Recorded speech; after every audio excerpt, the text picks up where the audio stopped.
दंडवत प्रणाम। आज आपण एक अत्यंत घन आणि विचार करायला लावणारा प्रश्न बघणार आहोत।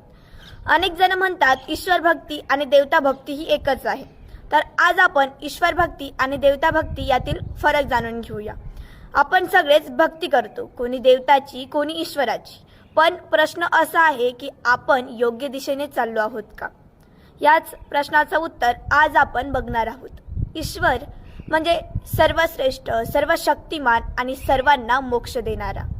सर्वज्ञ श्री चक्रधर स्वामींनी स्पष्ट सांगितले आहे की ईश्वर एकच आहे आणि तोच अंतिम सत्य आहे। ईश्वर हा जन्ममरणाच्या पलीकडे आहे, तो सर्वांचा निर्माता आहे आणि तोच जीवाला मुक्ती देतो। ईश्वराची भक्ती म्हणजे थेट परमसत्याशी जोडले जाणे। आता आपण देवता समजून घेऊया।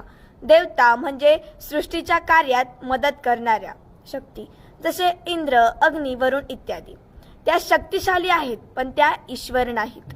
महानुभाव तत्वज्ञान सांगते देवता ह्या ईश्वराच्या अधीन आहेत। त्यांचे कार्य पाऊस पाडणे, नैसर्गिक शक्ती चालवणे, काही सांसारिक लाभ देणे, पण त्या मोक्ष देऊ शकत नाही।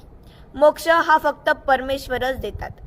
ईश्वर भक्तीमुळे जन्ममरणातून मुक्ती भेटते आणि देवता भक्तीमुळे तात्पुरते फायदे होतात। ईश्वर हा सर्वोच्च आहे आणि देवता या ईश्वराच्या अधीन आहे। एक सोपं उदाहरण पाहूया।